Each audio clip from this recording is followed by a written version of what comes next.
Now let us move on to the next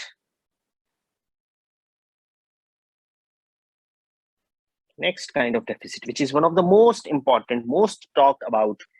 Every year you read in newspapers about this. This is always being discussed, what percentage.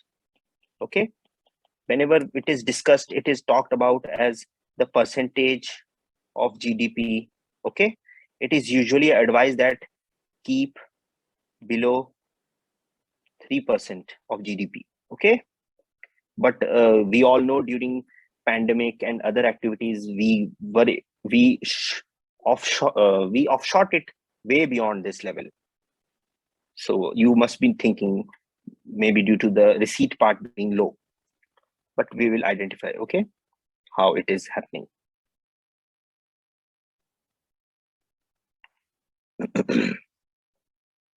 So if first of all, we'll give the formula so that we can establish the meaning of it. Okay? Fiscal deficit. Okay. Let us define it only first. It is the difference between government's total budgetary or total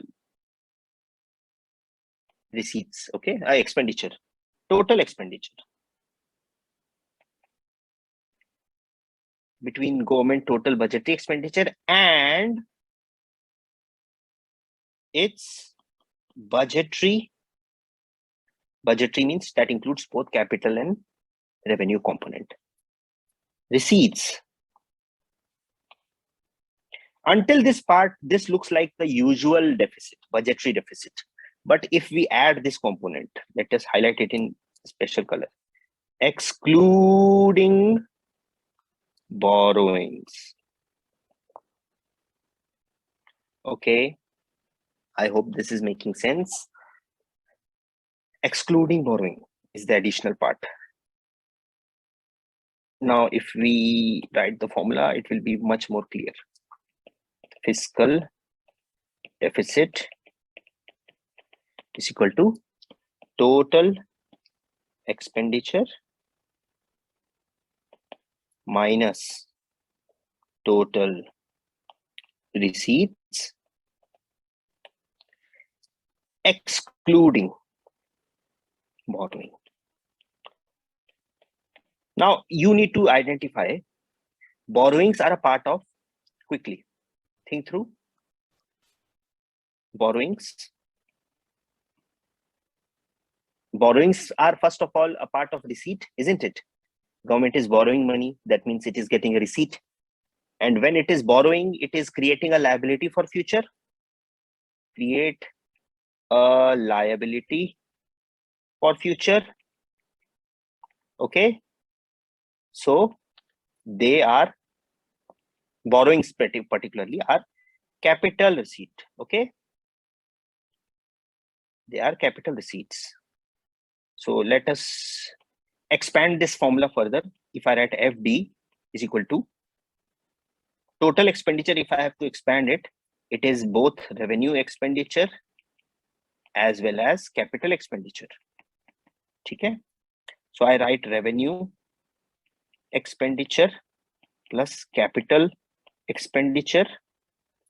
This is how we covered the expenditure part, minus revenue receipts. Until here it's the usual, but if we add here capital receipts, we again exclude borrowing. So all capital receipts have to be included, but you need to just exclude the borrowing. Okay. So all capital receipts are included here, but borrowings are not included. Now there is one interesting thing that is going to happen if you observe carefully. Should I use a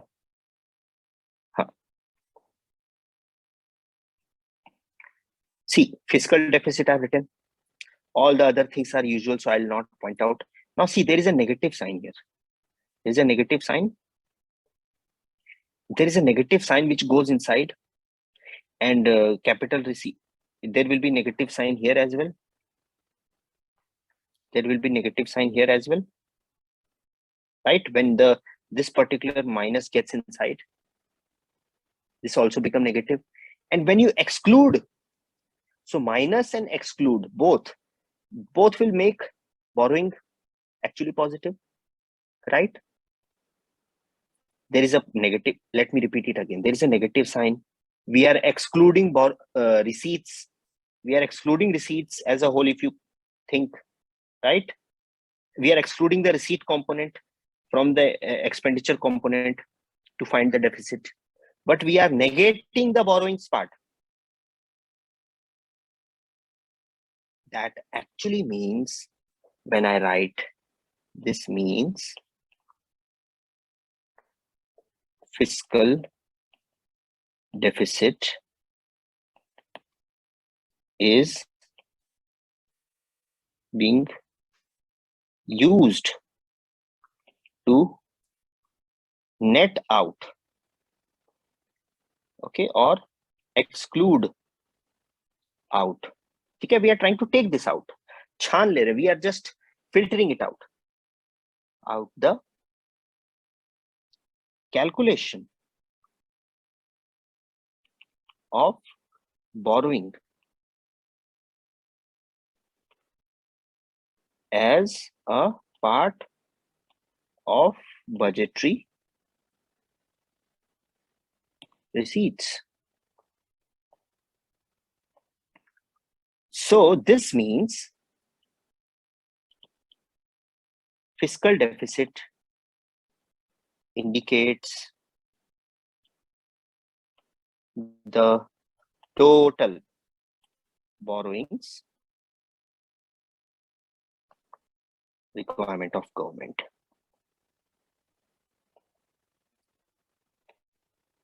Fiscal deficit includes total borrowing requirements.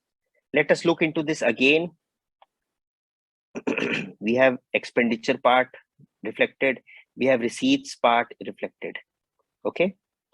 In the receipt part, we are actually negating the receipt part from the total expenditure. But when we calculate the receipt part, we are specifically removing the borrowings component. Okay. But when we are removing the borrowings component, that means overall, this particular formula is actually specifying this, how much borrowing is required in the economy, how much government has overshot, or how much government is dependent in order to have its receipt. Government is having receipt, so this particular receipt is how much it is met by borrowing itself, right?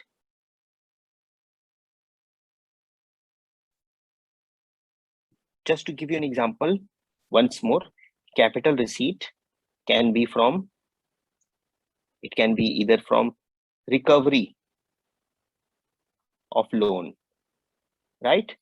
Or government can disinvest. Government can sell off its companies. So that disinvestment will be part of capital receipt, or it can engage in borrowings. So all these three components are part of capital receipt, but with the help of fiscal deficit, we are able to identify this particular component only. Okay. I hope this made sense. So you can also write fiscal deficit is equal to revenue expenditure plus capital expenditure. Let's put this here. Minus revenue receipts plus non-debt creating capital receipts.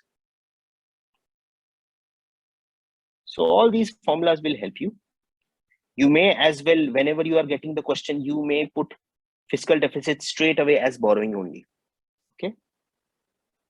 I hope these parts were clear to you. You can watch this part again in order to understand. You can read through this and you can work on the formula in order to help yourself. Let us move on to understand the implication of high fiscal deficit. A high fiscal deficit essentially means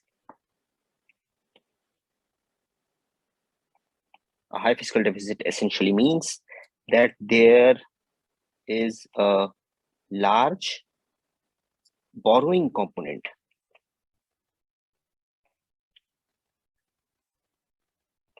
in government budget. So if I gave you the figure 3%, then that means government wants the borrowing part of budget to be just below 3% out of GDP.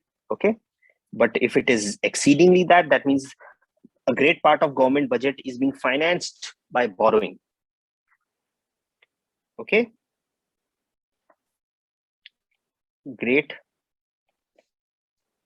part of budget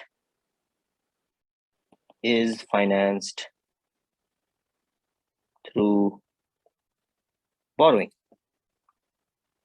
Okay.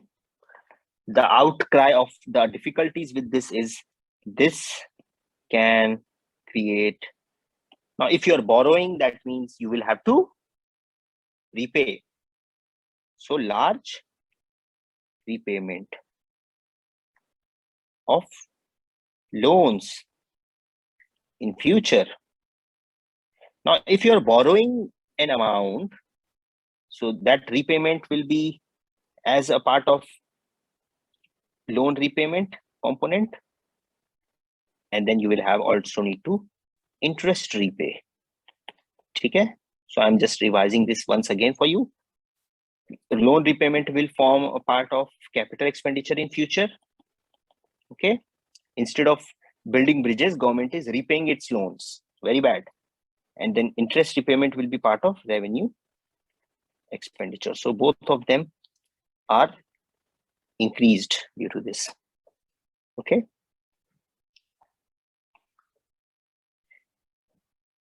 Now, if there is high fiscal deficit, this may push government. Now, government can finance this deficit also by printing more currencies. Okay. Government may finance its debt by asking RBI to print more currency, and then government uses it. Okay. But whenever you print more currency, then it can lead to more inflation. Okay. And more inflation means poor financial health. And you all know the aim of the budget is to stabilize and not worsen the situation. So with this, the fiscal deficit part is ended.